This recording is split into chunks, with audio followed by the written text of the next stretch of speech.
Hey, how you doing? This is John, and welcome to John's Long Box.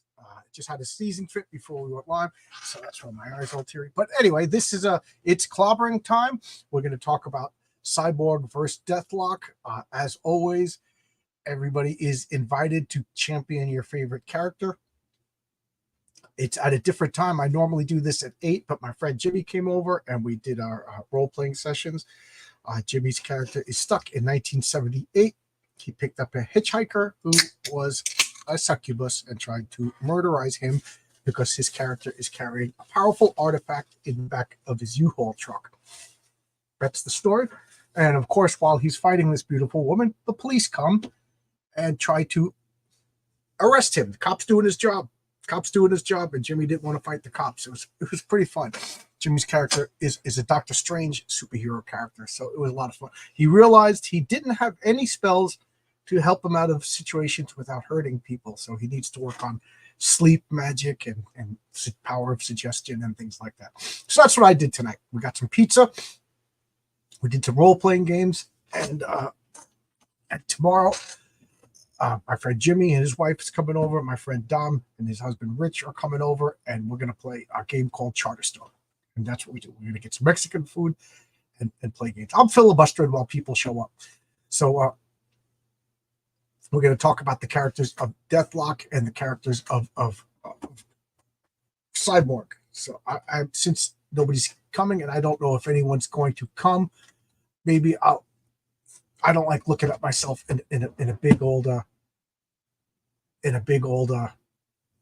picture. So I'm going to, summon up images that I could use so I look smaller. Cyborg. There we go. Images of Cyborg. I love both these characters. So where's a good picture of Cyborg? Okay, this is a good one. So I got that all ready to go. All right. So, hey, Zaktan is here. Zaktan, how you doing? Remember, this is an open invite. So anybody could come in and help me champion. I'm just filibustering a bit till people show up. Again, I know this is not my normal time. I had friends over. So you know what I'm going to do? I'm going to do a commercial for my own comic. Why not? I'll add it to the stage over here. This is Hero Tales on Indiegogo, and I love this trailer so much.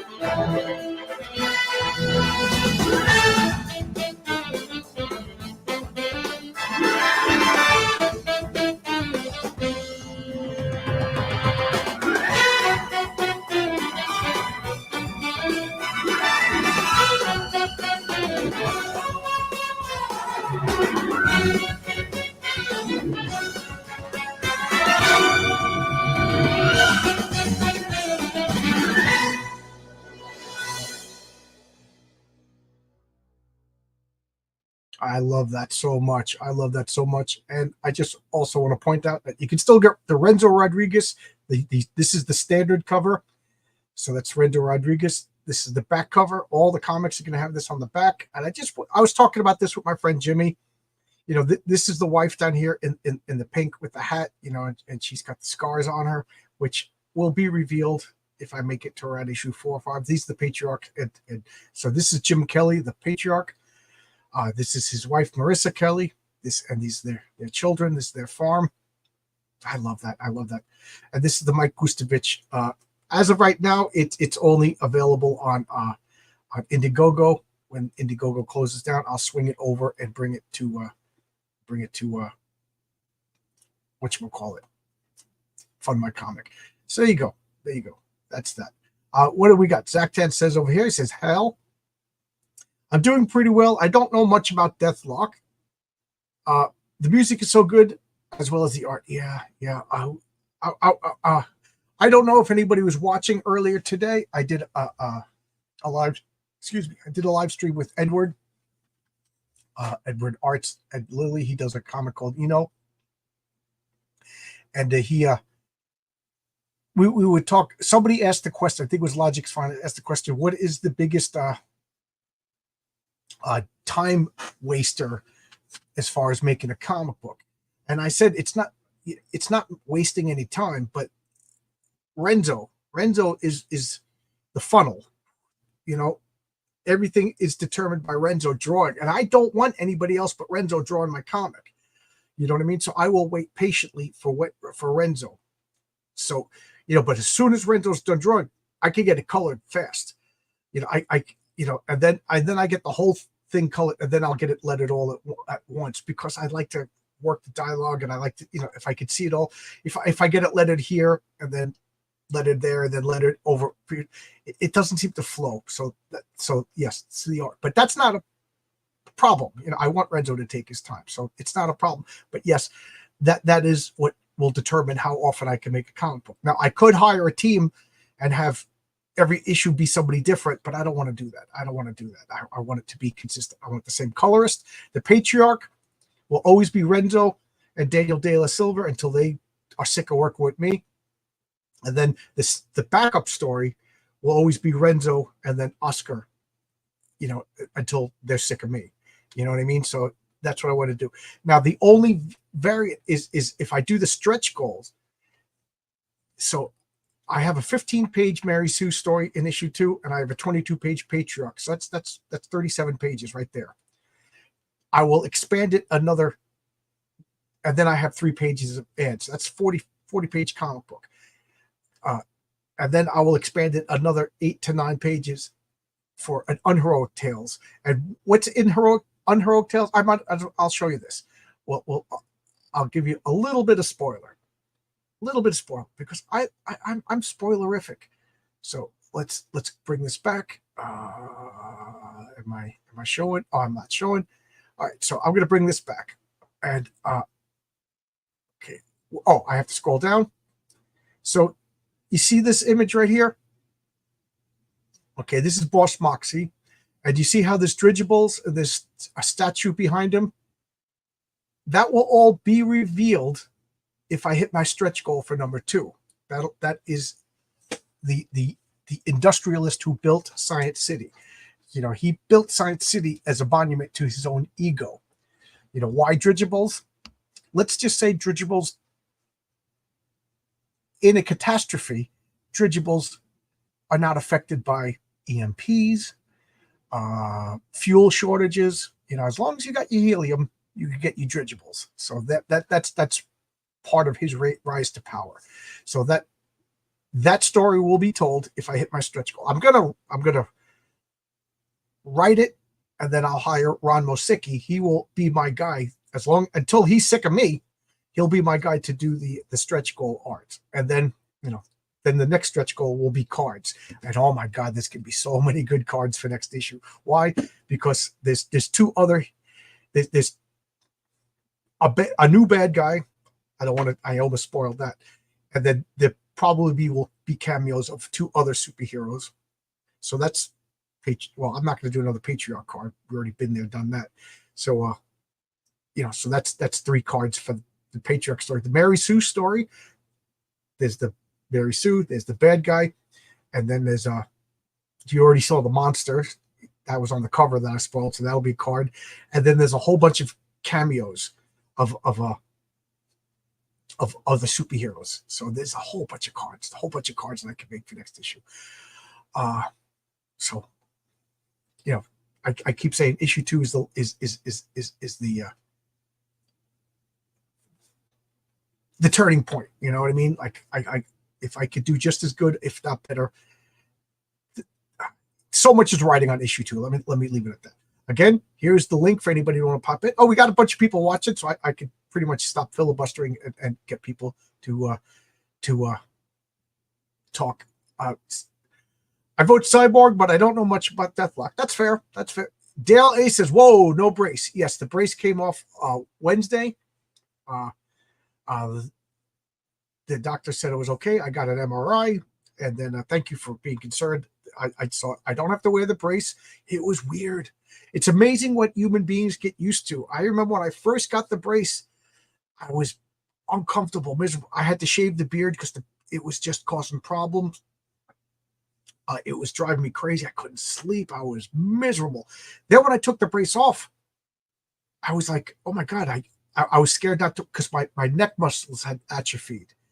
And it's really weird because I'd be sitting here reading a comic book and all of a sudden my neck would hurt. My muscles would hurt. Oh my God. And it was freaky because what are you going to do?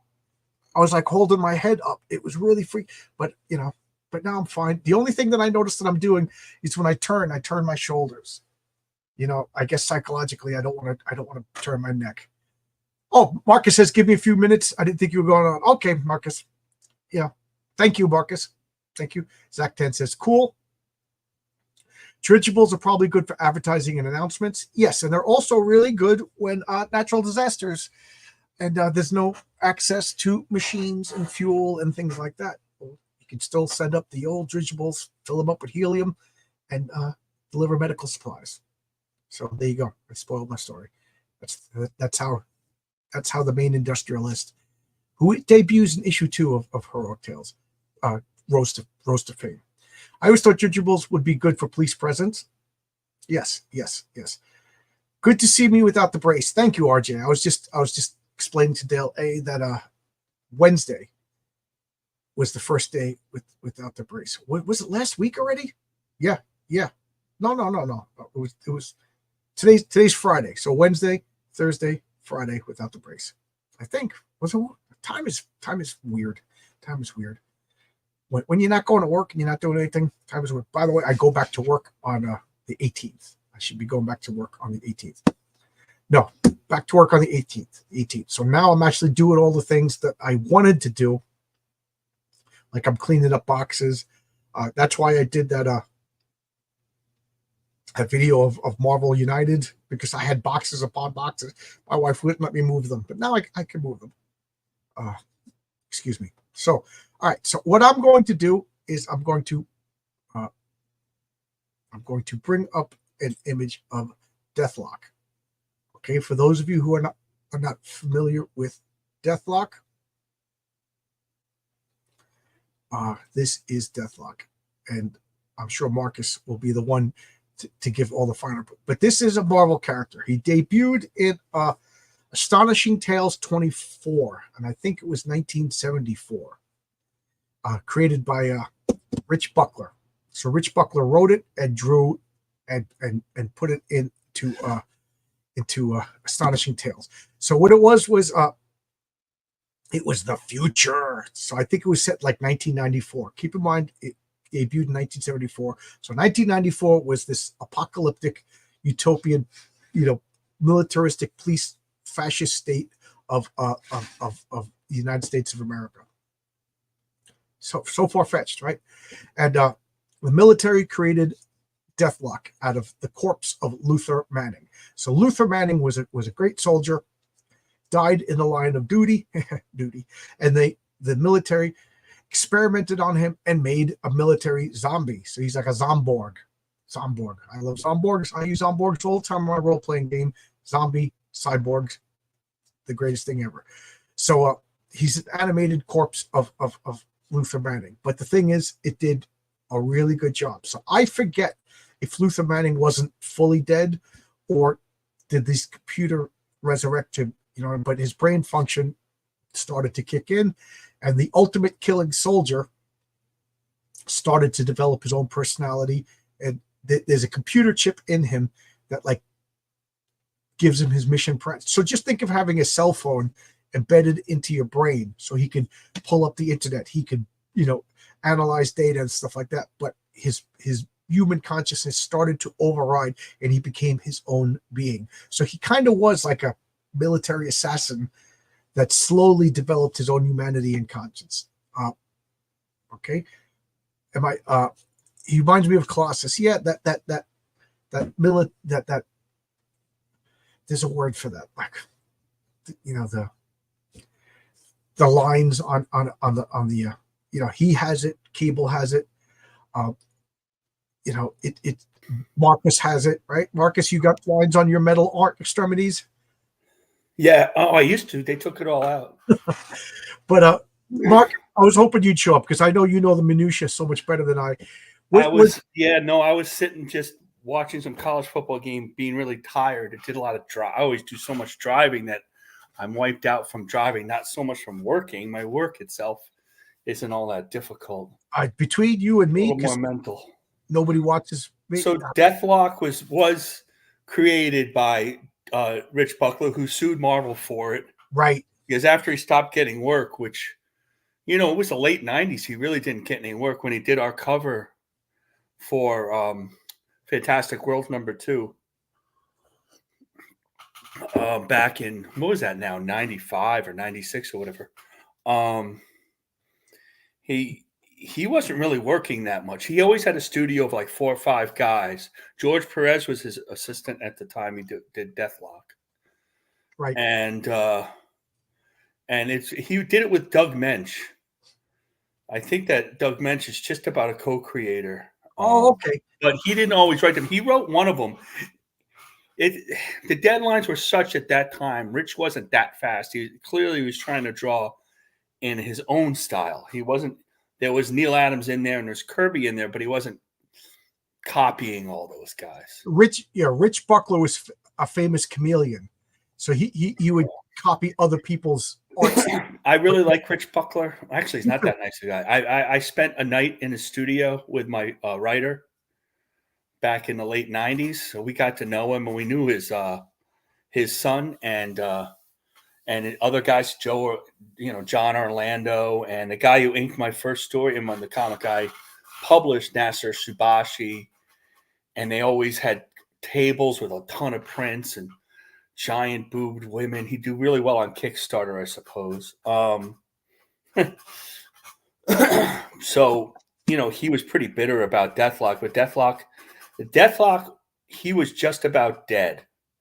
I didn't do any reading on any of this. Did you hear me talking before you showed up? I was listening. Okay, so that was the question I was hoping you would know. Was he dead or was he I'll double check. I didn't look it up. I think he was dead. I know that his flesh is dead, and that's rotting flesh. Like that's a big difference between him and Cyborg's. Not that much different when you think about it. Right. But all that facial, that's rotting flesh.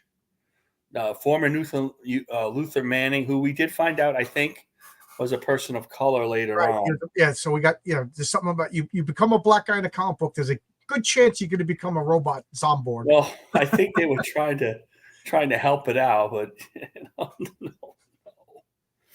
let's see. I'll double check. I didn't read up on this because I really didn't. I knew you were having fun with your friend, so I really didn't think. Yeah, he's from Detroit, just like Rich is. Well, it was. And it was like, I think it was the year. Yeah, no, the remains of his dead body. He was dead. Yeah. So they unwittingly brought him back to life, and he became his own person rather than just like right. The whole thing is about rebelling against the government or the government holder, and Colonel Reich or General Riker or Colonel Riker, and Riker, Simon Riker, but he looked oddly a lot like Thunderbolt Ross, which always threw me when I was a kid. Right. He looked too much like Thunderbolt Ross. So but it's one of my dad's. I can't have a lot of.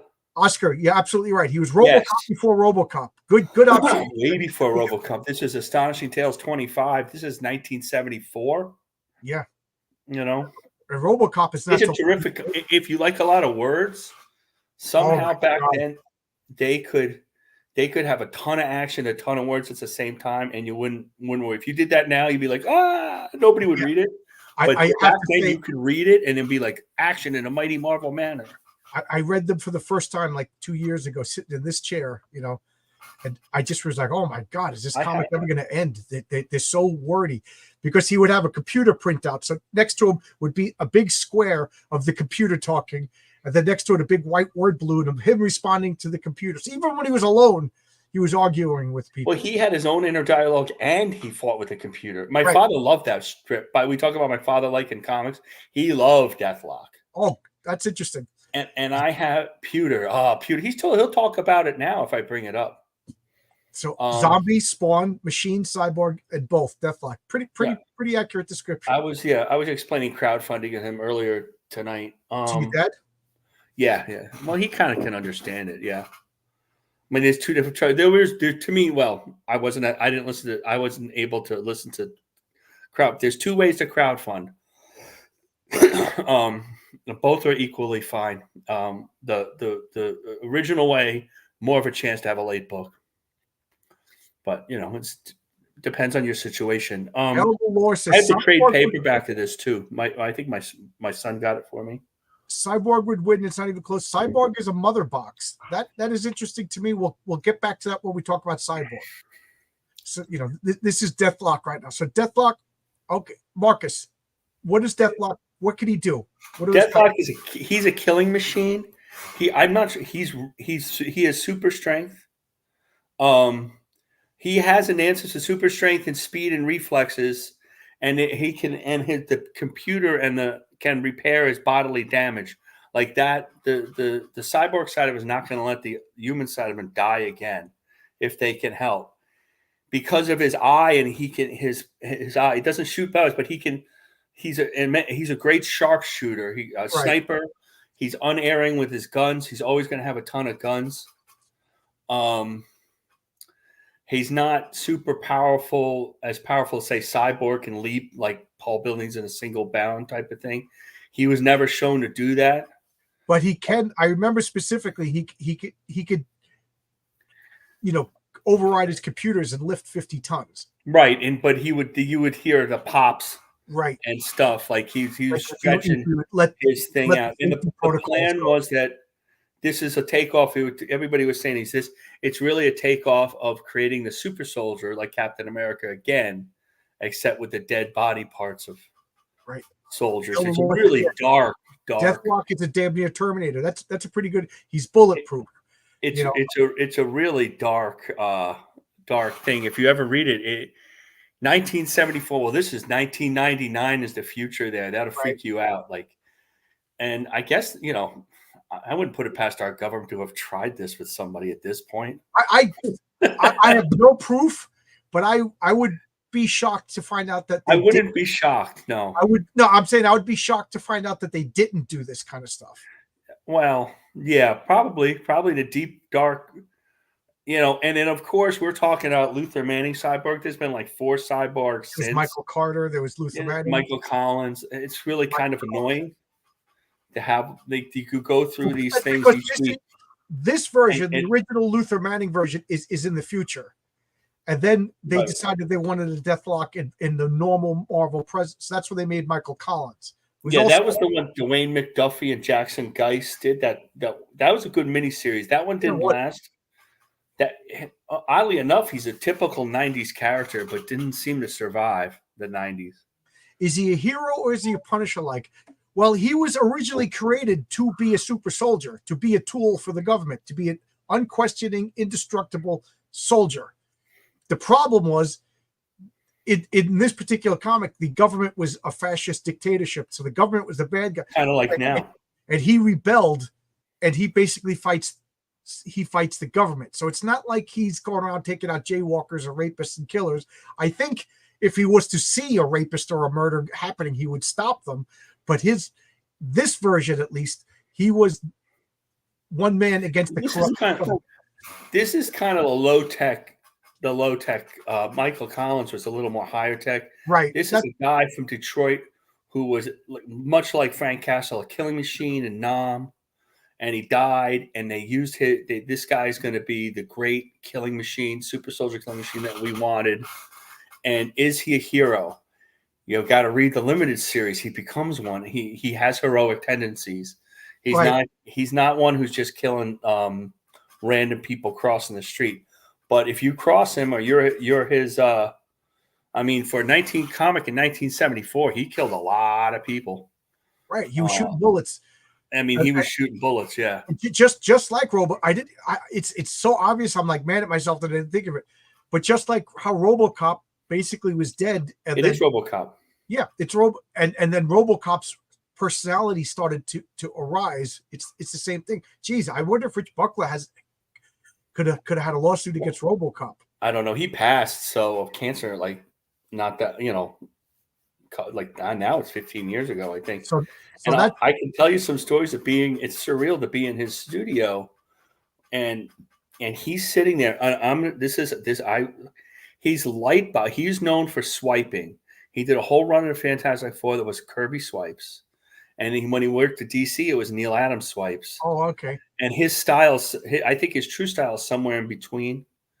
But when I'm sitting, but who knows? I'm watching him with a lightboxing a Kevin Nolan face for a comic book, lightboxing a face. Now, if somebody's like not learning to be an artist and lightboxing somebody's face, that's one thing you're learning. This is a guy who's been in the comics since 1970, right after Jim Starlin. And so that's what he was known for, unfortunately for him. I think time has helped him.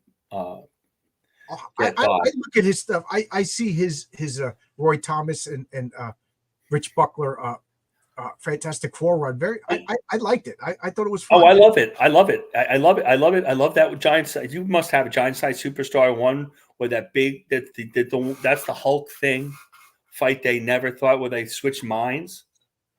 That's a great comic. When I was a kid, I also like his he does like the Shield and the Red Circle characters. That was his editorial. That was closer to what he really draws. Like I think his real style is closer to Neil Adams.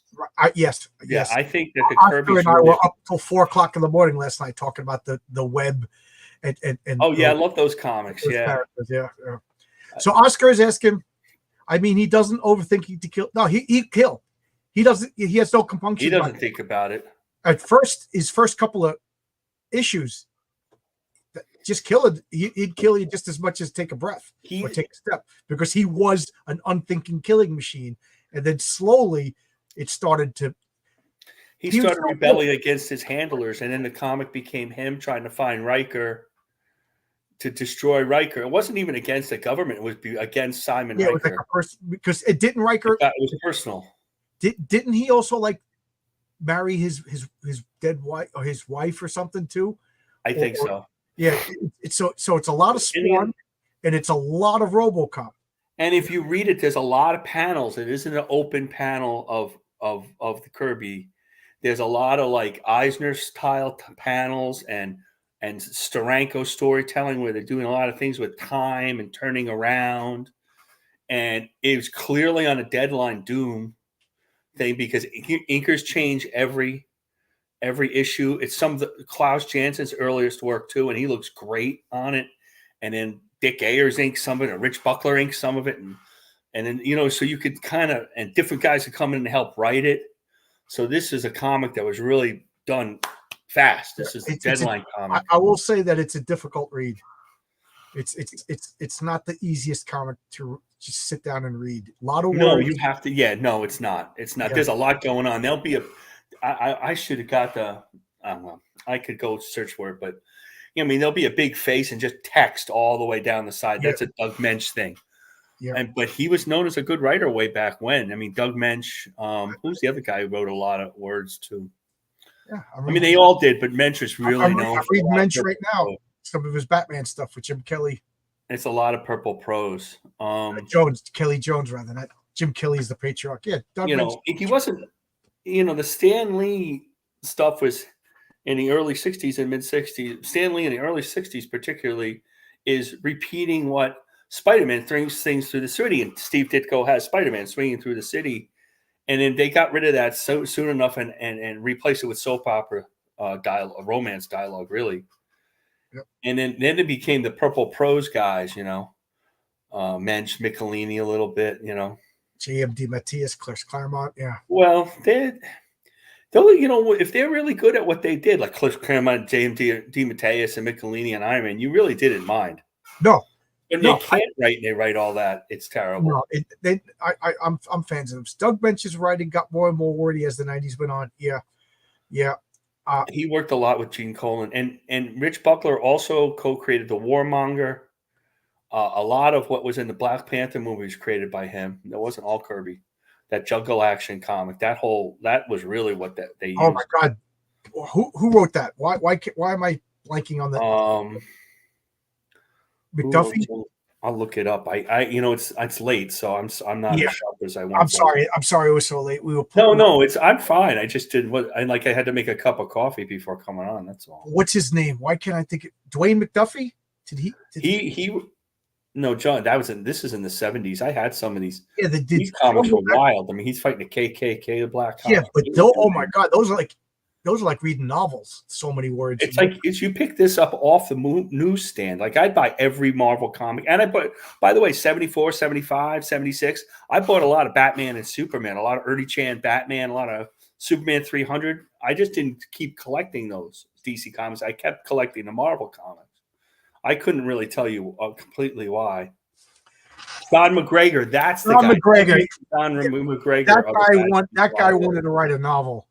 You know. Oh yeah. You read those Jungle Actions. They're really good, but I think that Don McGregor Jungle Actions are some of the wordiest comics ever.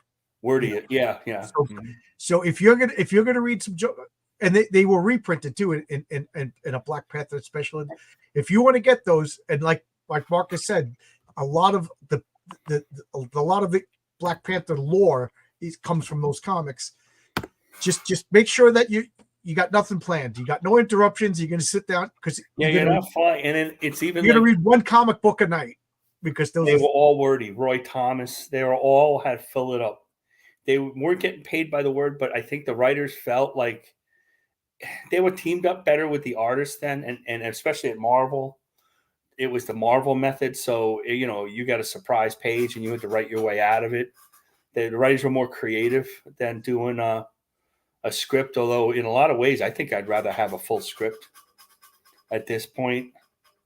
I sent you when I had you try out for the backup. But and I sent you a full script, right? It was a full script, yeah. Well, I stuck maybe too close to it. I'm still that. You're not out of the running. Like if I get successful, I was just talking with Oscar today, and I was talking with Brian Bao, and when Eddie is doomed, we're making Golden Age, Silver Age characters. So this is that's right up my alley. I mean, you saw. I would like to follow that up with the top 10 Secret Origins Golden Age, and then top 10 Secret Origins. Oh, I love that. Yeah, and I want to give everybody 8-page stories. Like I'm already 8 pages are right up my alley. Brian Bao is getting the Tombstone Kid. Fabrizio's getting Robot Gorilla. You know what I mean? I'd be really, I wanted to get into this to do what you did, and now I'm just completely afraid of it. One, I don't have the money for other reasons, and two, I'm afraid of the lateness. Like I'll sit there and knock out an 8-page story for somebody.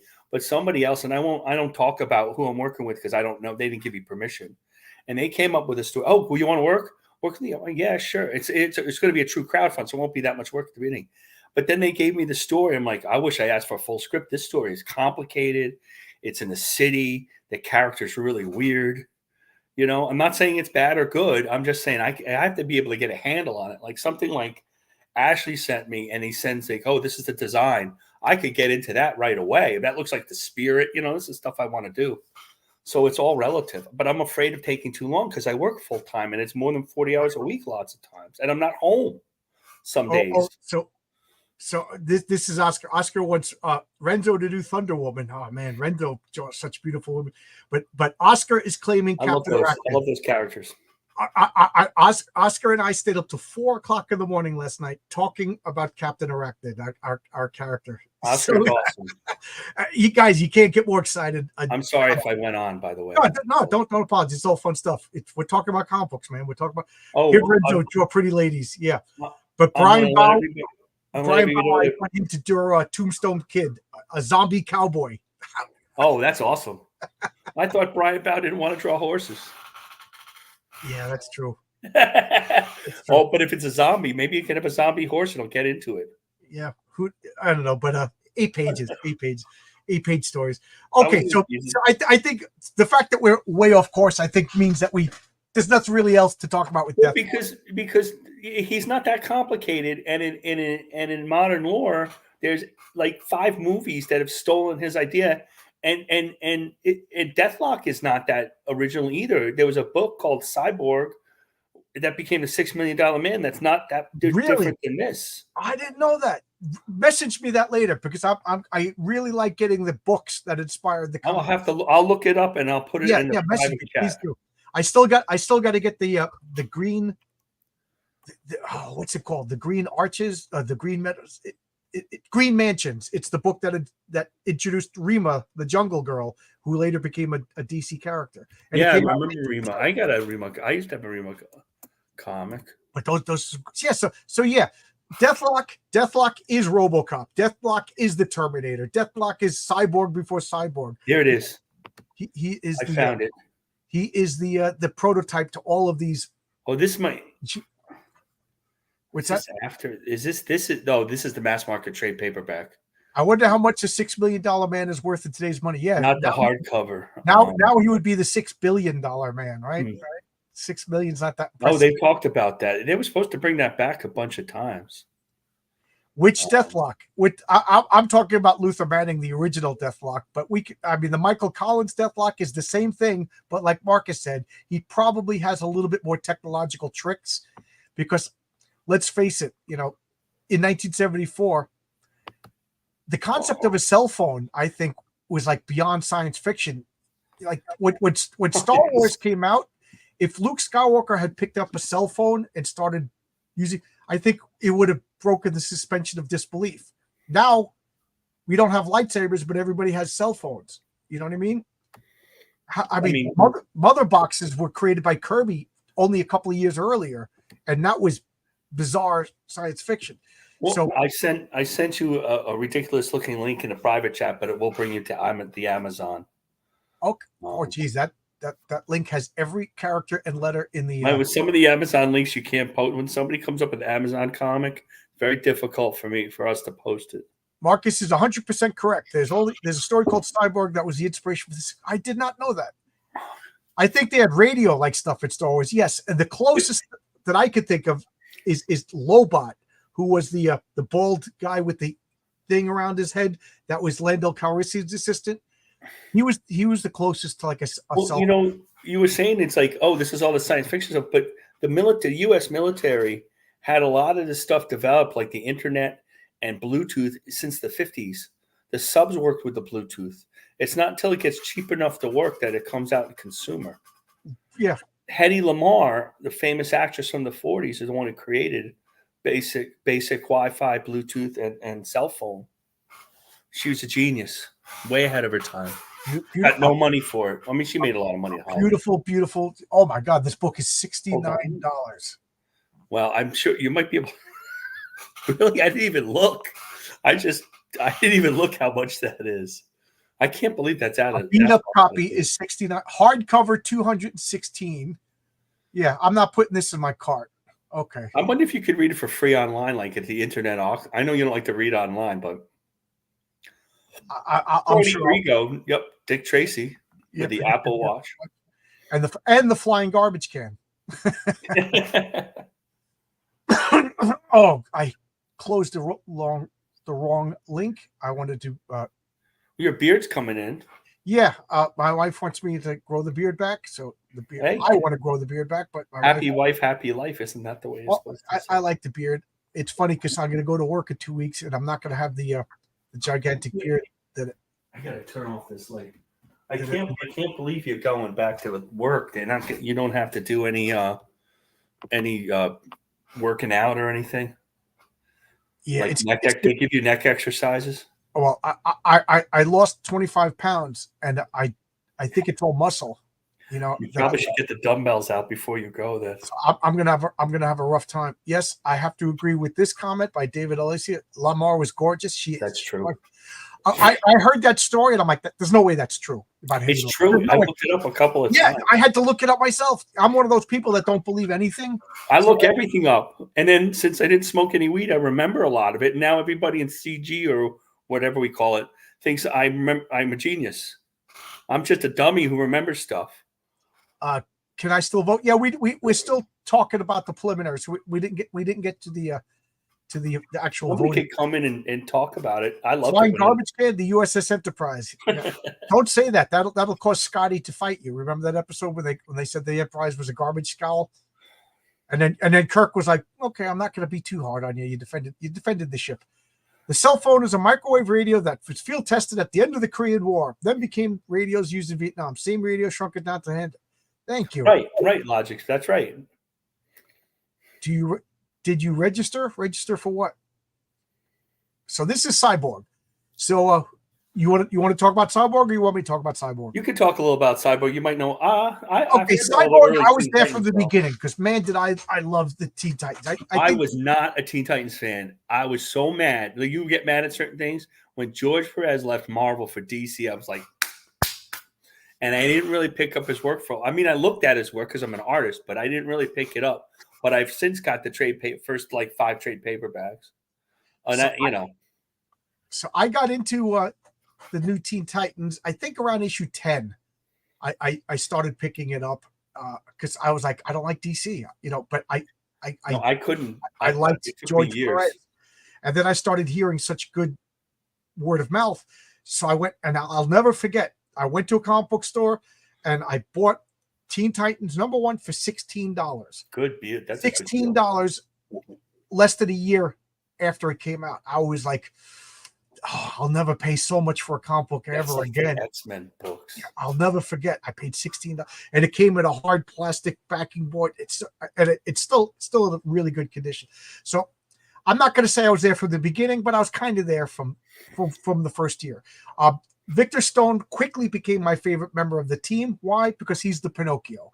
The Pinocchio is the who wants to be a real boy. So Victor Stone, his parents were scientists, and Victor is a scientist, but he's also an athlete. So he's I don't want to say a Mary Sue, but he's super smart and he was an athlete. But the thing he was is, a football star, right? Right. He loved playing football, whereas his parents were hard on, like, why are you playing sports? They were the opposite. Like, why? Yeah, I remember He's now. more of a nerd. But then what I really liked was Victor's grandparents were vaudeville comedians. So they were like, they grew up in the 30s. Vaudeville is like an old timey thing that we don't think of, but they would go around the United States and put on comedy shows. I really liked the parents. So what happened is Victor's parents died in a lab accident.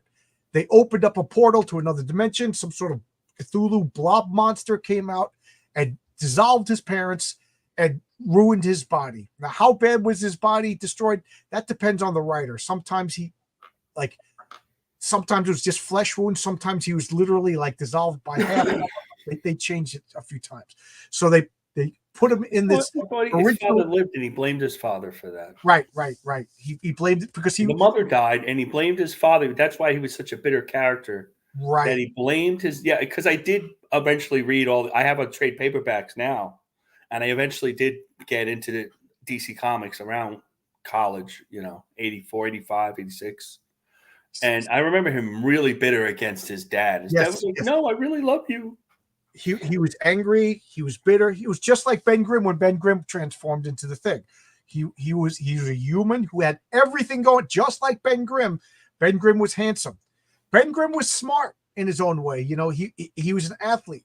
He was a top, Chuck Yeager fighter pilot kind of guy. He was a man's man, and he lost all that. And he lost all that because of his best friend. He was angry and miserable. Now he lost all of this because of his father. So he was mad at his dad. He was mad at the world. He's mad at everything. He depending upon the story, he lost his wee. You know what I mean? Sometimes he didn't lose his wee. So he was just a bitter guy, and I don't blame him. He called himself a Frankenstein's monster. They gave him like an alloy exoskeleton, and then later on they changed it to Promethium, which is like the DC version of adamantium. It's not super resistant, but it actually regrows and heals. So it like Prometheus regenerates. The Promethium fixes itself, self repairs. It's a pretty cool concept. So what powers does he have? Super strength, super, jumping. He's got like spring-loaded legs. He's got this machine that fires like his famous white noise sonic blast. He has a computer that he can tap into other things. And then later on, he had these morphing powers, stuff like that. But I'm talking the original classic George Perez. He remember he could take like a wire, plug it into his eye, and then plug it into like hack computers and stuff like that. So, was he as ruthless? No, he always had free will, and he always had like a hero's persona, unlike Deathlok, who was basically a Frankenstein's monster, who later developed humanity. So I'm going to go look at, I saw the chat going by really quick, but I didn't want to interrupt my flow. Where was I? Lamar was gorgeous. Yes, we're back. Oh, can I still vote? Yes. Flying Guard. Oh, okay. I already got these. My vote is Victor Stone, much better model than Deathlok. As far as a superhero, yes, Victor Stone was always a better person as far as morals and ethics. Okay, my suggestion is we compare versions of Cyborg and Deathlok from 1982, because at that point they were pretty close. Perez was doing yeah, like I said, you take the typical version, and to me the Luther Manning version is the typical version. Well, I don't think the Michael Collins version wasn't that. I mean, all the other versions looked like Deathlok. They didn't really change his look. Right. You know what? Think about it. The only difference between the Michael Collins version and the Luther Manning version was that one was set in an alternative future, and they wanted to put it in the Marvel universe, right? I think it was a time travel story. They did a time travel story. Spider-Man went to his time in Marvel, right? And then he came and fought Captain America. Oh, and he was also in Marvel 2-in-1 in that Project Pegasus storyline. Right. I love that project. That is something I was going to do with. Well, who could you not? If Kelsey ever emerges from the swamp, it's like Byrne and then Perez and Sinnott inking, and so slick superhero looking, and Mark Grunwald and Ralph Macchio superhero editors writing it. I mean, how could we not like it? It's so good. Kelsey will come back. I don't know when. I heard he's alive. Somebody checked on him. Yeah, I know. He's not a fan of the internet. He's okay when he's on with you. I think he worries too much. He's fine. This is news to me that Cyborg has the mother box. So can anybody want to pop in and explain that to me, or that would be nice. Something that I don't know about. The original Teen Titans. Oh my God, my voice! I just hit puberty, ladies and gentlemen. I just finally hit puberty. The original Teen Titans animated series was so good. Did you register him? What's going on with registering? We're gonna fix the election over here. He's the ace, strong and intelligent. I'm a big fan of Victor Stone. I like Victor Stone. It should have been Deathlok versus Deathclock. There we go. He was given. It says here he was given the ability to generate boom tubes. Due to his mother box, he ended up with a mother box connection when they had in the New 52. They connected him to New Genesis. Oh, okay. He wore a boom tube. 52 thing. That doesn't sound right. He wore it. No, it's a mistake. He wore a tube top. Oh, sorry. I thought he had the ability to wear a boob tube. Oh, sorry, Marcus. I misheard you. No, that's okay. But the thing about like Cyborg, I always thought a little bit again. It's the Deus Ex Machina, whatever I pronounce that, where he's going to come out of his finger, the perfect tool. Boom. The perfect tool will come out of his finger. I need a super screwdriver. Inspector Gadget. Yeah, exactly. That they didn't do that with Deathlok, but they kind of did that with Cyborg. So if he has a boom tube, then there's no contest. So he has a thing like strength, though. I don't think I feeling that Cyborg has thin. He's as strong as a thing because he's the thing of the Teen Titans. I'm going to say that we're talking classic versions, right. But 1982. That's my suggestion. Go for 1982. The guy that's angry all the time, the perfect candidate for super strength. Yeah. Wait, Cyborg isn't made of mithril? No. The reason is because Sauron conquered the Misty Mountains where the dwarves were mining the mithril. So in the Fourth Age, I don't know. I'm making stuff up. No, he was originally made out of metal, steel, whatever, and then they upgraded him to promethium. Like I said, that promethium is the DC vibranium. not adamantium, because believe it or not, adamantium is from Greek mythology. Adamantite was the name of the metal that Kronos' sickle was made out of adamantite. So adamantite. You can't make boob tubes out of those. He needs to get surgery to upgrade to the latest iPhone.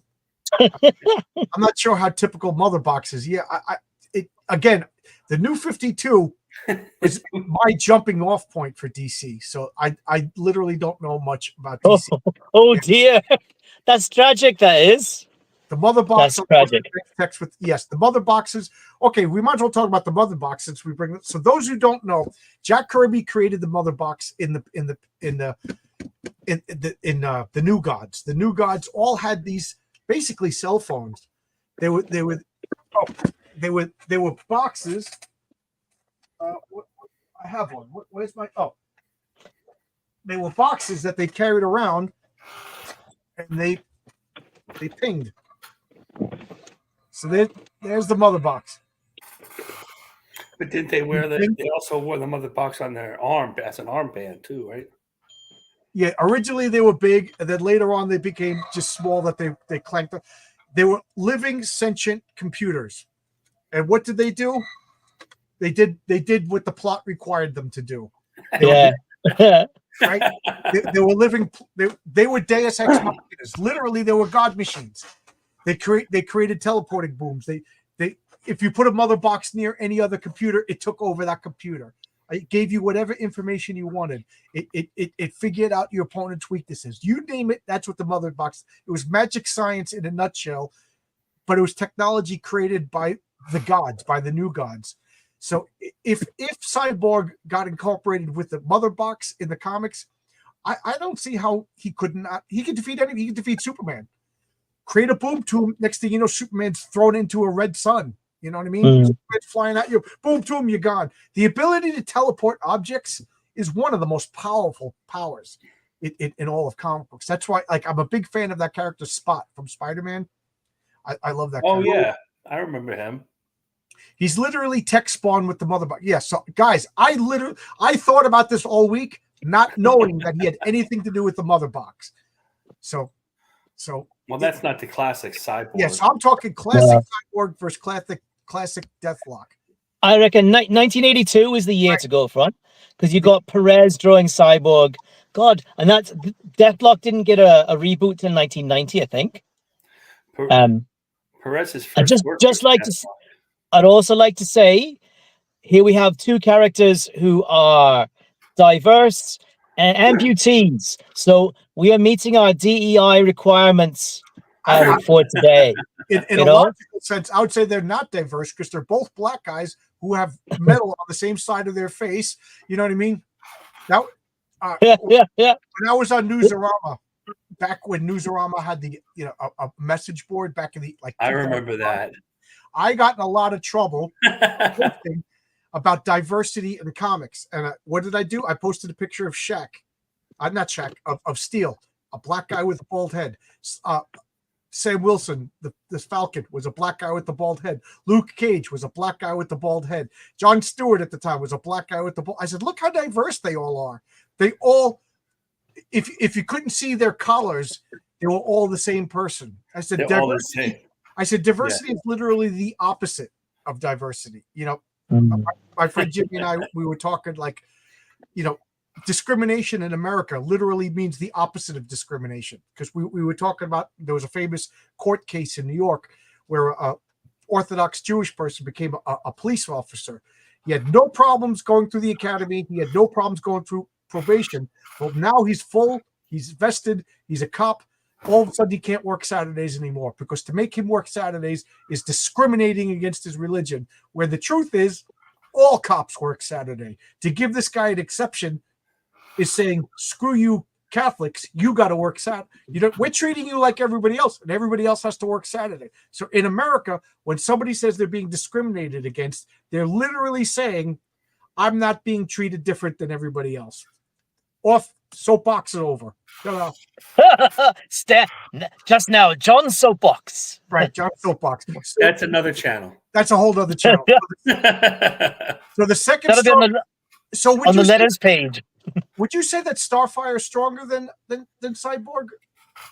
I thought I never thought of that. was strong, but I always thought that Cyborg was the strongest of the original Teen Titans. I thought he was in superhero team lore. There's the strong man, there's the beautiful girl, there's the super smart guy, and sometimes there's 5 characters like the Avengers, or 7 characters. Sometimes it's just 4. There's the guy like Hawkeye or Human Torch, Beast Boy, who's a little crazy. The leader who has no powers, Captain America. I love that trope. I love when Cyclops, the leader has no to a certain extent. I mean, yeah. Powers. But in the Teen Titans, in the classic Teen Titans, is drawn by Perez.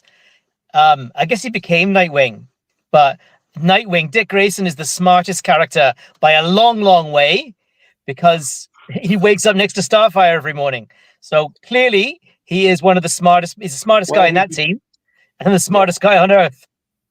I think that Perez wanted him to become Nightwing. He's the one who designed the disco Nightwing costume that nobody wanted. I love Perez, but Perez's costume designs, the good ones are the exceptions. Perez could draw anybody else's costume amazing, but when he designs costumes, they're not the best. Like Starfire, But I love the original Starfire. It just works. Okay. You mean Starfire? She looks like she's come from a Frazetta painting from the front of a Conan novel. Right. He actually based her on an actress. It was online the other day. I'll get the character. I'll get a picture of the woman that she was based on, because I get so many. Yeah, that's one reason 12-year-old me read Teen Titans. Yeah.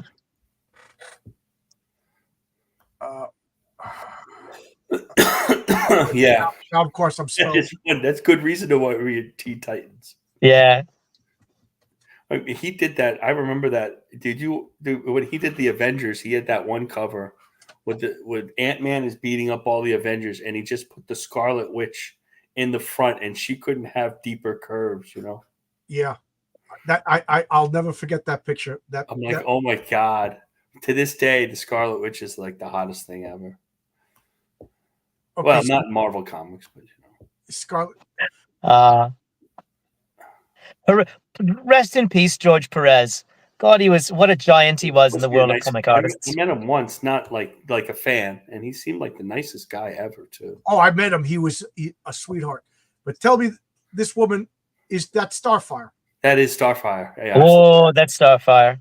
Her name is Iris Charon. She was a Puerto Rican dancer, personality. She was like a less popular Charo. That makes sense. This is Starfire. I mean, so I got annoyed with like, oh, she's black coded. I'm like, oh, so you know more than the guy that created her? This is who Starfire was based on. So knock it off. I can believe that. Knock it off. Yeah. Well, and it fits Perez's proclivities as well. Of course, I closed out the cyborg picture. Dark Perez. So yeah, they didn't know how to do afros and dreads back then. Yeah. When it comes to firepower, Cyborg is infinite in that, because with the mother box, again, I can't comment because I don't know anything. I mean, I know the mother box. I just didn't know about that. Raven is Raven is the problem with Raven, and this is something that I promise like the Mary Sue is going to be the closest to this, in the fact that Mary Sue being the character who's going to debut in issue 2 of Heroic Tales, is that I like it when the powers are clearly defined, and Raven's power is so undefined that she might as well have all the powers. She was a plot device, right? Hey, Raven was a living plot device. When in some stories the character is so powerful that you have to disable them in the first couple of pages to have the adventure, right? And that's what happens with Raven. Professor X. That happened to him all through the 80s. He gets wiped out in an issue. They wanted to write Professor X out because he could finish everything. Or live on another planet for a couple of. Or Superman in the Justice League throughout the 60s and 70s. They had to do also, or Superman acted so depowered. You're like, this is not the same Superman I'm reading in Action Comics. Right. That's why Thor had to leave the Avengers throughout the 70s. Thor, because if Thor was there, they're gonna beat the Wrecking Crew in 10 seconds. You know what I mean? So. Yeah, But Raven, I wouldn't say she's the most powerful, but I still say Cyborg was physically the strongest. Like I'm talking lifting weights. Starfire was super strong too. Like I would say what Marcus said. Cyborg was Thing level, whereas I'd say Starfire was like Spider-Man level. Gosh, I wouldn't have even gone that far. I would have thought that like Cyborg, and I guess I think of Cyborg in the 1980s and the early 80s, and I remember God, Deathstroke. Deathstroke chopped off his hands with a sword at one point. Yeah. So he wasn't invulnerable. Yeah, and you don't they upgraded his armor plates. Yeah, but even when Byrne redid the Superman in 1986, and he fights the Teen Titans because he's possessed by some evil scientist, and he took out Cyborg in seconds. You know, he's just if Superman takes out everybody, yeah, especially when controlled by an evil brain, because and that was Byrne's depowered Superman too. So right, Deathlok is not that. It's not that he's meaner, because to me, mean means he enjoys it. You know, Deathlok he was a zombie. He was literally programmed to kill. Like if you have a gun turret that just mows people down, I wouldn't describe it as mean. Right. I would just describe it as it's doing what it's engineered to do. Right. In the original series, it was a big deal when he stopped himself when killing. That was a big win. Right. That was like a moment. He's like, oh my God, he really came into his own when he said, I'm not killing this person. Right. Everybody else, he just what is that called? First few issues, he brutally beat it. Killed everybody. That moment of realization is called something. You know, but like Spider-Man, which Spider-Man is it when he lifts the machinery that Ditko? That's 32. Is it 32? 33. But that to me is when Spider-Man. I had that comic. Oh, I still got that comic. I love that comic. To me, that issue is when Spider-Man stops being a teenager and starts being an adult, because that is the issue where he realizes I have to take care of Aunt May. Like not I'm a little boy who goes home and Aunt May gives me wheat cakes anymore. I have to take care of Aunt May. He goes from a childhood to adulthood in that issue. Apotheosis. I'm sure Logic Finest. You know the word that I'm talking about. I got such a intelligent, wonderful chat group of people. Teen Titans does not cleanly fit into the 5-man band. Yeah, a lot of the heroes go through just that. They're not powerful. They're not powerful. They get really powerful. Then they go down in power based on who's writing them. So I remember with Spider-Man, and this happened to Thor a bunch of times. Thor on Earth was less powerful, unless Kirby was doing it. He was always powerful. Was always less powerful than when he was in Asgard, until Shooter decided in the Avengers that he's the same guy. Like Spider-Man, like through the 70s, he fought all those characters. And then when Roger Stern and John Romita Jr. do it, he goes, "What? You? I had trouble with you. I must have had the flu that day. Pow, pow, pow. Done." You know, like he acted like he was Spider-Man. I always like 15 Thor years. goes to Asgard, and then they have to ride horses rather than fly around. Yeah, but and then they come to some guy that draw a horse in a car, unlike most of us, I guess. I thought it was goats that pulled Thor's cart. I thought it was magic goats. They didn't use the goats to Walt Simonson. Who's taking Cyborg's mother box? I'm talking classic Cyborg versus classic Deathlok. No mother Borg Cyborg. But once we put new Genesis technology in, he wins. There's no argument. Raven is kind of the princess of darkness. Yes, Raven. Yeah. Raven is a character like she was a walking plot device. Like she came in, she was that dark, gloomy in the comics anyway. I don't know the cartoons, I don't know the live action, but like once her father manifested, and then they defeated. If you know, she just like kind of walked around the comic with nothing to do. Like her whole raison d'etre. What do they call that? Raison d'etre, whatever that French word. It was all over. Raison d'etre. Yeah, raison d'etre was all over with. She was there to introduce tension and to create a villain. And then once the villain showed up, it was like, what do I do? That's also because she was miserable in the whole comic, just whining the whole time. What kind of name is Raven? There's no bird. Well, what is she? She's the kind of character that ruins my Batman ripoff, Raven, forcing me to change. I never thought of her Raven name because it kind of was like a slight bird motif, I suppose. Right. Well, she had this. I didn't really think twice about it. I mean, but it wasn't because of Raven. And my character was so vastly different than Raven and the Teen Titans. I didn't. If I were the Teen Titans, I would have beat up Beast Boy on a daily basis, but he was annoying. It was when Ashley debuted his character Raven that I changed my character. Yes, then she was the White Raven character, which made no sense, but whatever. I watched a lot of Teen Titans, never seen a White Raven. Yeah, she when she purged Trigon from her spirit, she adopted a white costume and was like happy for a little while. That didn't last too long. She does create Shadow Ravens, yes. The last Ditko Spider-Man. That was the last Ditko? No, 38 was the last. Yeah, 38 was the last Ditko. Ditko was after that storyline, that classic 4 issues of Dr. Ock, the Master Planner storyline. Then Ditko started training Peter Parker to an Ayn Rand character.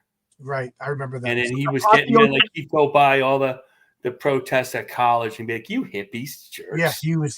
And I think that, like, I don't know, sure Stan was too happy about that, but no, he actually had really Peter go on an apology tour after he's smashing things. He's acting all angry. I think he was much more comfortable with the romantic thing of the John Romita Spider-Man. So apotheosis of man becoming a god. Wrong word. There's a word that I'm talking about when a person has the moment of clarity and like they change. Enlightenment, something like that. But it's a word like apotheosis. It's a really good Greek word. You're looking for the rite of passage, boy. Yeah. Epiphany is when you have the idea. Oh, now I know how to defeat Marcus. That's the epiphany. You know what I mean? But that's not the word I'm thinking of either. But just line it with lead, and his powers you won't be able to see through it. There you go. Love it. Everybody's help me become pretentious and low all these. I thought you're already pretentious. I didn't think you needed I'm not as pretentious as I want to be. Yes, I am pretentious. When you read those Vertigo comics, I want to go way more pretentious. Actually, Jack Kerouac, blah blah blah. Oh boy. Renzo is sending me pages, so Renzo. Does Renzo sleep? I don't know what time zone he's in.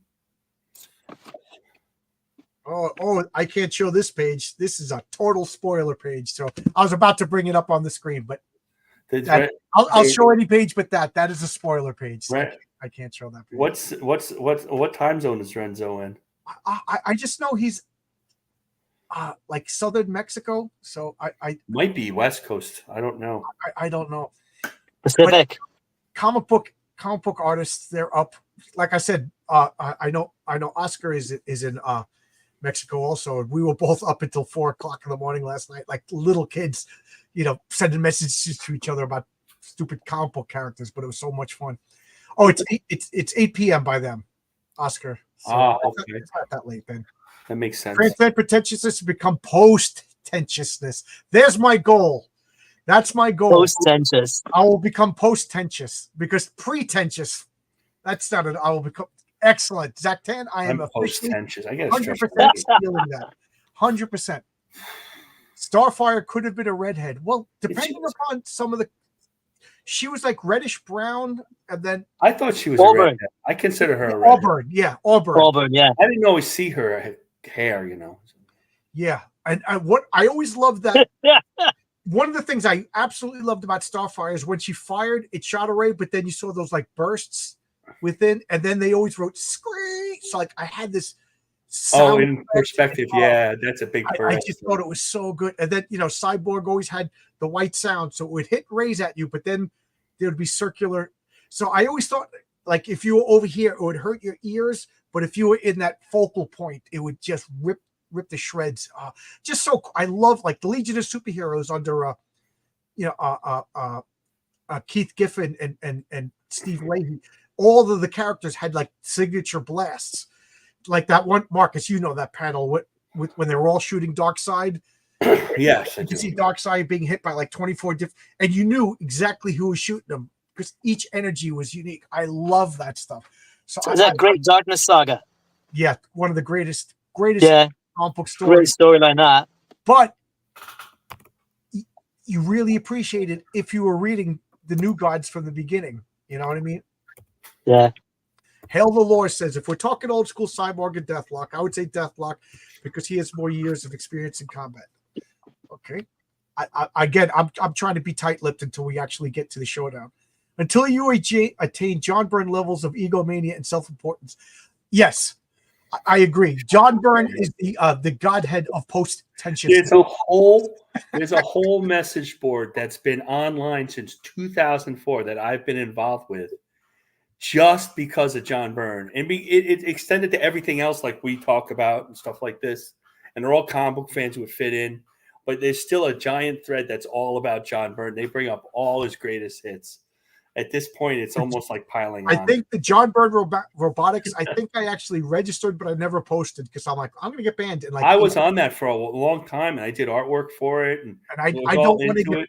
No, you'd have been banned in like 2 days. I don't want to get banned by John Byrne because I don't want anything to sour. I know he's a prickly pear, but I don't want to. I don't want to smack that line. Banned in a day. I was asking you about OMAC this week, eh, John? Yes, that's I can't believe that comic doesn't. That's my tagline almost. I can't believe that comic doesn't get more love and recognition because it's just fantastic. His black and white OMAC from like 1991. I think OMAC was one of his last great comics. Yeah. I got four issues. Brilliant. I just read the Kirby OMACs for the first time, like within a year ago. They are so good, so bizarre. These guys pick out these guys on this, and I know them like I know you guys. Really, they came to Heroes Con 2009 and all that, and they'll pick anything. They pick John Byrne apart. They just pick him apart. If he draws a pinky wrong, like we don't even see it, they like, oh, he drew the pinky wrong. He draws too fast. He's just slop dash commissions out for a long time. Criticize. He does his own thing elsewhere, and he decides to end it. They criticize him. Oh, he ends everything. He never finishes anything. But they're all huge fans of his, and they all got banned and treated really badly. He used to have like 1,200 people on his message board. It's like 600 people. People just like Andy Smith lasted a day on that message board. Yeah, I registered, and there's a post from me on that. I don't go back. I was never banned. I just left. I don't go back there. I go there every once in a while just to ask John Byrne to come on my channel. He'll never come on. He'll never come on, but you don't get what you don't ask. You never know. So I wanted to comment on this. DC role-playing game Starfire was just as strong as Cyborg. Wow. All right. Again, I ain't going to argue it, but maybe she was just more of a matronly figure who didn't display her strength. Maybe Cyborg was using toxic masculinity. Matronly is not the word I'd go for, but searching U.S. trademark, the name Raven doesn't seem to be trademarked by DCO. Yeah, because it's a trademark Raven. I don't think you could take like Blue Jay or Raven. You can see John Byrne's ego coming. Yes, he's a great artist and a great storyteller. Yes, yeah. One of the top 10, one of the best. Absolutely, I will never apologize for liking John Byrne. No, never. Yeah, John Byrne, George Perez, Graham Nolan. The way I describe it, it's like a door. What revolving door of who's my favorite at that particular. If I just finished reading John Byrne's my favorite. I'm always surprised when guys don't like Byrne that much. But you know what? Renzo's getting up there, man. To me, Renzo is John Byrne and George Perez had a baby.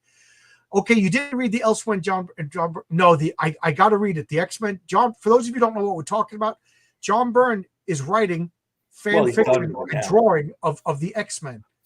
And it's so good. And Marvel wants to buy it from him, and John Byrne's like, no. He's done with it now. He met with Marvel, and they just couldn't come up with a deal. Right. Yeah. What a shame. But it's all fully penciled. It isn't breakdowns or anything. You didn't ink it. There's lettering on the pages. It's completely written. It goes off at all sorts of different angles. It's pretty fascinating.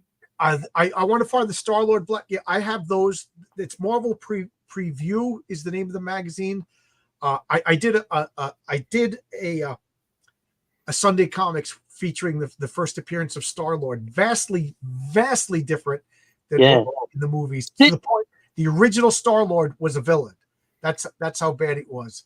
And then when they reprinted his origin in Marvel Spotlight, Marvel Comics properly, they actually edited his origin to make him a more good guy. But the original, he murdered like a rapist people to become Star-Lord. Yeah. He murdered people so he could commit genocide. Star-Lord. Didn't Claremont write that black and white? The black and white that John Byrne drew Star-Lord. No, Didn't Claremont write that? No, it was Steve Englehart, I think. Okay. Perry Austin inked Steve it. Englehart or Steve Gerber, but I think Steve Englehart. Austin inked it, and they were at the top of their powers, Yeah, John Byrne is my favorite comic book. Yeah, I love his Logic. You keep like threatening to come on here and talking about John Byrne, and I keep inviting you. So it's my favorite for such a long time. John Byrne. Why don't you do a Clobbering Time stream?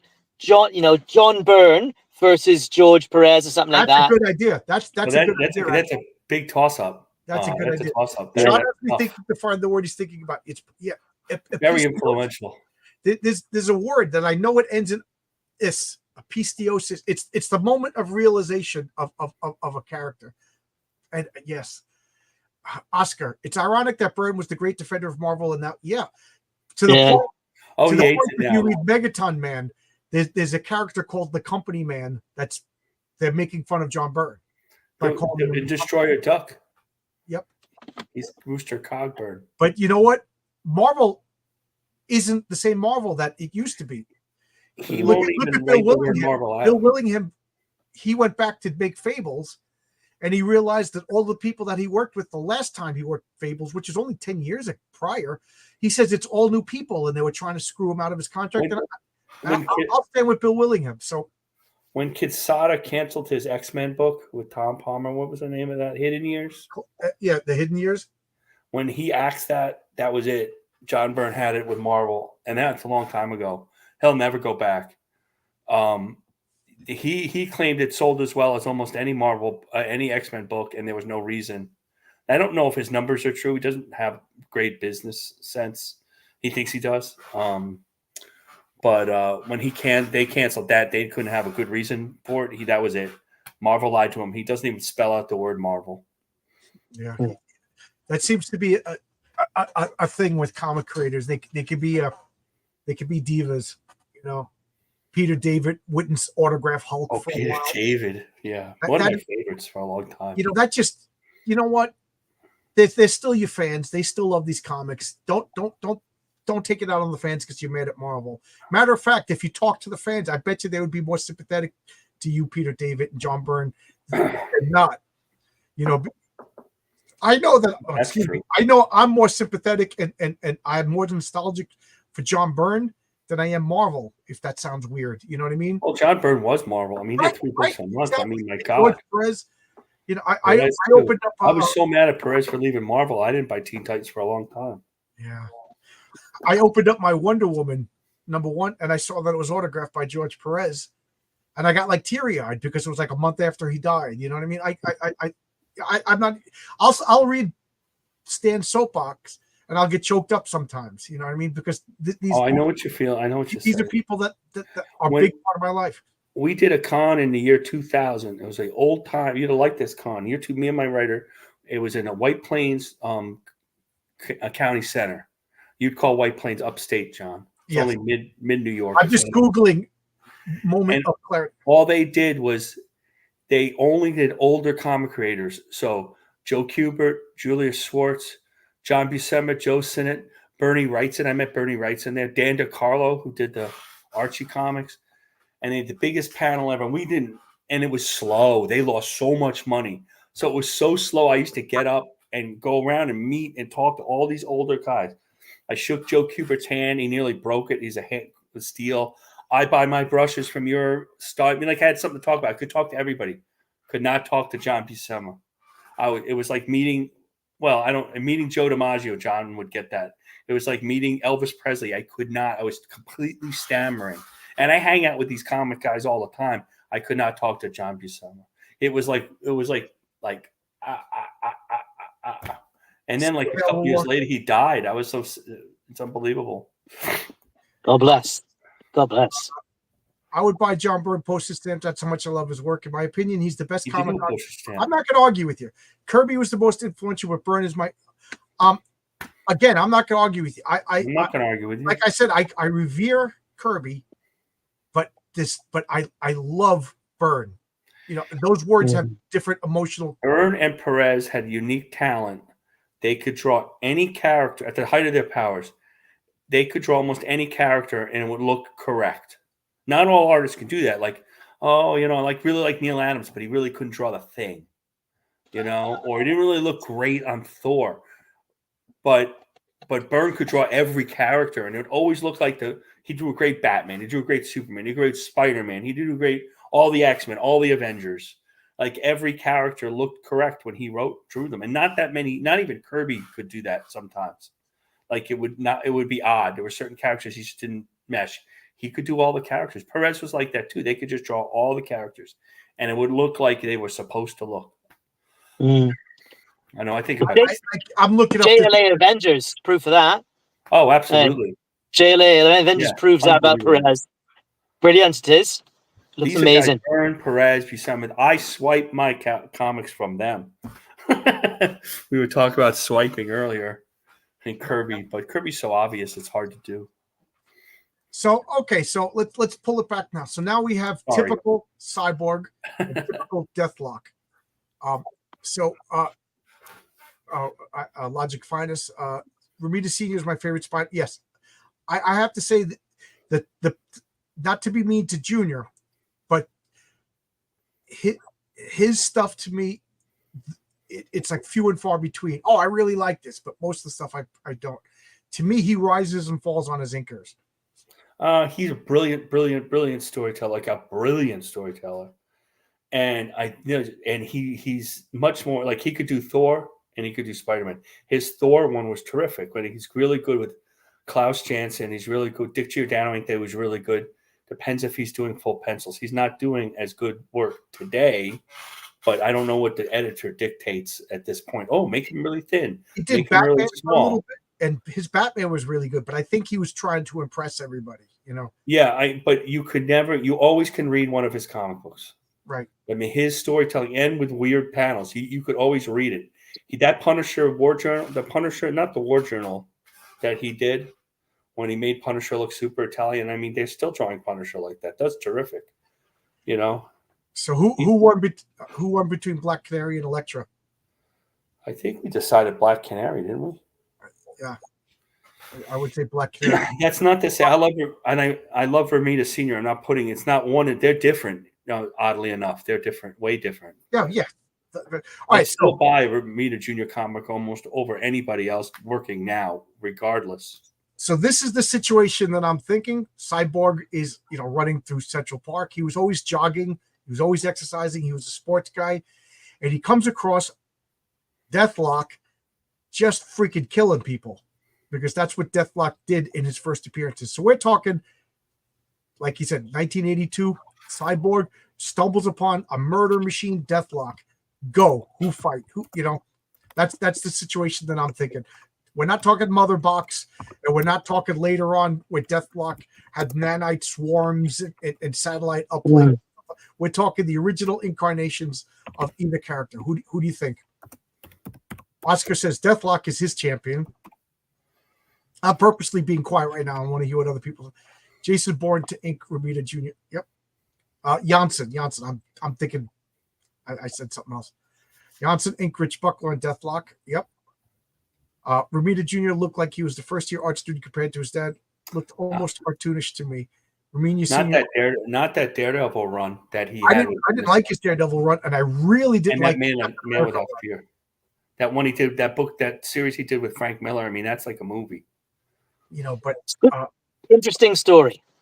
So so Deathlok is he's sent by Riker to kill somebody, and Deathlok is just he's got his machine gun ready to go, and then Cyborg interrupts. What do you guys think?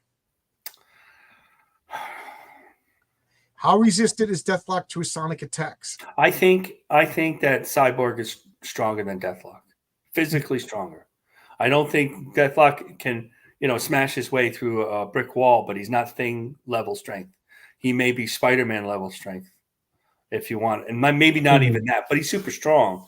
His key is that laser pistol that he has. That's an extension of himself, and that if he can get Cyborg from far away, with his ability, with his weapons, then he can win. But if they're locked in man to man, even with his superior, particularly the military moves, I think Cyborg's way stronger. So I pictured it. Cyborg comes in. He's a good guy. He's a superhero. He yells or he says something. Deathlok just turns and starts shooting at him. Bah, bah, bah, bah, bah, bah, bah. Deathlok don't engage in banter. He don't engage in stop or I will. Bah, bah, bah, bah, bah, bah, bah. He just starts shooting Cyborg. I think we've all agreed that we've seen numerous times where Cyborg just takes bullets. I know he has a regular human chest, but he wears, that flexible armor. So he's taking blah, blah, blah, blah, blah, blah. Maybe Deathlok would use some sort of explosive because right away Deathlok's computer and Cyborg Eye is updating. Okay, this guy, we need to up our so he would take out like underneath his fire out of, and I think he would stun Cyborg. Cyborg would be down for the count, stunned for a minute. I'll tell you how I see it play out. Right, so Deathlok opens up on Cyborg. And when there's an exchange of fire from both of them, Cyborg's going to be wounded because he's not as invulnerable in his classic form. He's not invulnerable enough to resist being damaged. And it's living organs, whereas Deathlok is he doesn't care if he gets shot in the face. Well, he's a zombie, right? But so I see Cyborg losing at least an arm, maybe a leg, taking some serious damage. But how I see it finish it, the ending is Deathlok damages Cyborg really badly, goes in for the coup de grace, to blow Cyborg's head off.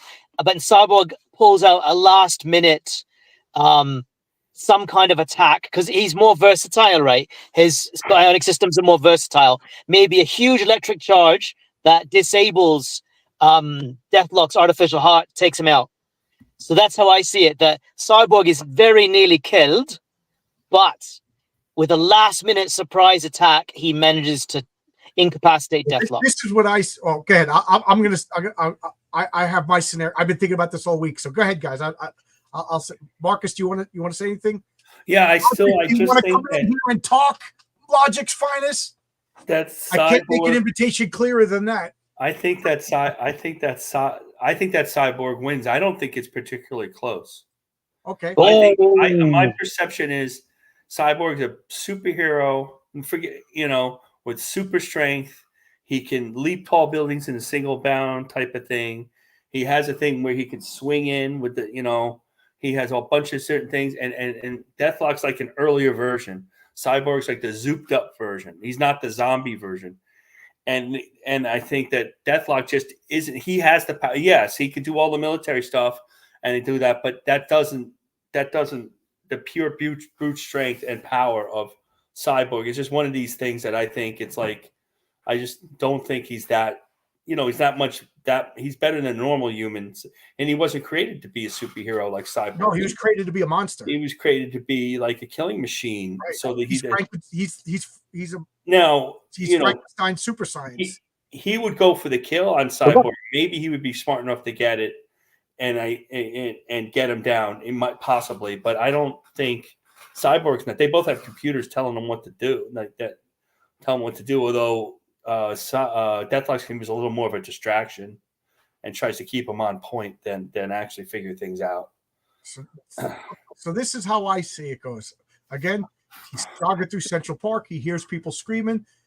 Deathlok is walking through the park like the freaking Punisher. He's taking out a gun, and then Cyborg jumps in front of the gun. Deathlok shoots him. Blah, blah, blah, blah. The small armament does nothing, but Cyborg is not a precognitive. But his computer's updating. This guy could take bullets. He upgrades to like his rocket launcher. Boom, hits Cyborg. I think he stuns him, and then Cyborg goes to turn. The next thing you know, like Cyborg's extending his arms, spins him around, and like RR says, they're fighting. I didn't think of it, but I could see because it happened so many times in the comics. Deathlok uses his laser pistol and like severs one of his arms or whatever. Now here's the way I see it ending, because now they're physically locked, and I seem to be in the minority here, but I think that Deathlok is physically stronger than Cyborg. Because they said that he could lift 50 tons. specific, and I never seen Cyborg lift 50 tons. So I see Cyborg get like, and what does Cyborg do? Like he says, he does some sort of hookup, and now it's computer versus computer, and Cyborg disables Deathlok's computer program, and now the Luther Manning consciousness. I don't want to do this. I'm a good guy. I was a soldier. I wanted to fight, and that's Luther Manning and Victor Stone win and defeat the Deathlok program, and either he goes dormant or he allows himself to hesitate, and then Cyborg wins. What do you guys think of that? That's how I like that. That's great. So it's like a virus, like he implants a virus that disables the computer. If you read the Deathlok comic, that if PTO says, "Oh God, this could drive me nuts," but that's the whole thing is Luther Manning struggling with the computer to become his own man, and I think meeting another person so similar, and Cyborg has the computer in his head too, that they work it out. He helps disable this. They find out that it is Deathlok that is the enemy, not Luther, and together they defeat. And all of a sudden he's just like, "Thank you, you stopped me from killing normal people." You know what I mean? Good ending. That's the way. I like that one. That's the way I would have written the comic if it was up to me. So Good ending. Deathlok is the hunter. You may not get one on Cyborg, but no problem. I think Cyborg has. So what do you guys think? So I say Cyborg wins. I think it all depends. If Cyborg is as strong as weaker than Deathlok, then you're right. Then Deathlok wins. If Deathlok really lift 50 to 85 tons, which I don't remember, but I guess maybe the Michael Collins Deathlok did. But Deathlok is doing hand-to-hand combat with Captain America, so I don't consider him, like, to me, if he's Captain America, can't lift any tons. He's the peak of human condition. He's strong compared to me, but he's not strong compared to Spider-Man. He's not picking up a car. I know this is supposed to be like a funny comment, but I would see Cyborg becoming like a mentor or a helper to a newly freed Luther Manning. I don't disagree with Oscar either. So, but I was thinking, no, I might be wrong on the strength part. If I'm wrong, then I agree with you guys. Cyborg is a sharper. Yeah, I mean, yeah. If he stands back and snipes, he's taking out the Fantastic Four. I mean, you could shoot Ben Grimm in the mouth. I mean, when they go and you look at the Marvel Universe, you say, well, Ben Grimm can lift 85 tons. What the heck is 85 tons? I mean, even you draw a comic, well, what, half a planet? I mean, that's just so ridiculous. Almost more than 10 tons. They can lift a car, Hercules and Thor can go on and throw buses at each other. Okay, remember the Hulk in Secret Wars? But a bus is an 85 tons, right? So I don't know what that means. And then the lifting, the strength, who knows what that means? Like if you could lift 5 tons, John, you wouldn't have broken your neck. Right. I wouldn't have fallen and gotten hurt. I mean, we would be super strong and super strong. I mean, the ability. Let a man talk. I'm sorry. In Secret Wars, Hulk lifts 280 billion tons. Well, hang on. He doesn't actually lift it. He just prevents it from collapsing. Right. Yeah. They jazz up the Iron Man armor so they can escape. He doesn't actually lift it. He just supports the weight, right? Old school. He sounded more like anybody disagree? Anybody think I'm full of crap? I don't know. I don't think you're full of crap. That's the way. So, if I was a comic book writer, that's the story I would write. That's 3 for Cyborg. That's 3 for Cyborg winning. Okay. I know Marcus is pulling for his champion Deathlok, but I think you're right. Maybe I'm a sucker and I want the more heroic. I think you're right. I apologize for talking too much, but I was thinking about the weights. I mean, that's how you write your comic. Like you're thinking about how can the Patriarch lift 85 tons? Well, you can't. You can't. Like he might be able. We know his powers now. He might be able to with his mind, but he's really not doing it with his hands. I actually have because I put his numbers into the role-playing game and did everything. So I actually know like exactly how much he could lift. But I'm hesitant to say it because I know somebody's going to be like, well, that is heavier than his limit. So, I mean, it's like when the athletes sign for the giant contract, what's the difference if they sign for 100 million or 110 million? I mean, at that point, what's the difference? And there is no difference, right? I know. There's more money their family, their ancestor could spend. Although they too find a way to spend it, I guess. Yeah. They say Mayweather did. So there you go, guys. This is an hour and a half. It's after midnight. I know I'm going to go to bed tomorrow. I have another game night. We got 6 people. We're going to play a game called Charterstone. Get some Mexican food. So Sunday I'm going to do Sunday comics. I still don't know what I'm going to do. I didn't even make the stream yet. So if you guys have any good suggestions for a Sunday comic, just send it my way. Geez. Because I've been really lax with setting up conversations and stuff because I've been so caught up in my comic. So let's see. Next week, I got Phoenix Press at 7 p.m. That's all I got next week. So if anybody's wants to be on, let me know. Yeah, I got one scheduled thing next week, and then like 2 things scheduled for October. Yeah, I got to get back to pestering people to come on my channel. Yes, you do. All right. All right. No star. Double key. All right. Oh. What's next clobbering time? Jeez. What's well, next? I thought you'd like that. Yeah, I forgot all about it. All right. Let's see. How about some ladies? I'm looking You at don't all. do comic creators. I'm looking at all of these to see. If What there's about? Have you done anyone? Oh, you did lecture last week. Actually, that was ladies. Yeah. And we've done Judge Dredd. So just saw the movie the other day. I watched the movie again. Gosh, it's a good movie. Do you want to go street level or higher? I'm not going to pick a category. Just anybody have a good match? Oscar, you're good. Tarzan versus Commandy. That's kind of interesting. The Tick versus the Thing. Yeah, the dialogue would be funny. Wouldn't it be Korak versus Commandy, Tarzan's son? Commandy's not that old. Bullseye versus Wildcat. Bullseye. Wildcat's more of a boxer. He's more of sort of a hand-to-hand kind of guy.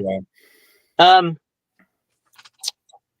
Do you ever do villains? Do you ever do villain matchups? Yeah, I'll do villains. Oh, excuse me. I'll do villains. I keep wanting to say Green Goblin versus Joker, but I think Green Goblin would just clobber Joker. Yeah. Lex Luthor, Doctor Doom. In what? Like, because Doctor Doom would just kill Lex Luthor. You know what I mean? Like, but Lex Luthor wearing his green and purple super suit. It's got a but super suit. I think Lex Luthor would like run circles around Doom as far as like patience and planning, because Doom is immediate gratification. That's why I love that somebody made a meme of who would win in a chess match. Hey, Oscar's got another good one. Batman Beyond vs. Spider-Man 2099. Similar character. Oh, I like that. That's a good one. I did watch a lot of Batman Beyond cartoons, and I did get the originals. Oscar, you got to come in and argue then. You got to come in and argue. Yeah, because he comes up with the best ones. That is really good. Okay. Stanley versus Julius Schwartz. Yeah, that's a good one. A Jim Shooter versus I don't know. Jeanette Kahn. Yeah, Jeanette Kahn. Okay, Oscar said he'll be in. Cool. All right. Have you done Shazam versus Thor yet? No, but we did Shazam versus Beta Ray Bill. Okay. Yeah. Or Black Adam versus Thor, I suppose. Same thing, though. Okay, Batman Beyond versus Spider-Man 2099. I like that. I like Spider-Man 2099. Okay, that's a odd one. That's cool. It's going to force me to do a little bit of research. Because Miguel O'Hara, the Spanish guy. Good choice. So I'll see you guys. I'm going to close this down.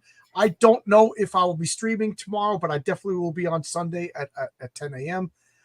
If I do anything, maybe it'll be tomorrow night, impromptu. All right. Sounds like all right. Good night. You guys, thanks, Mark, for showing up. I would just be so embarrassed if I was here by myself. Thanks a lot. Oh, you're welcome.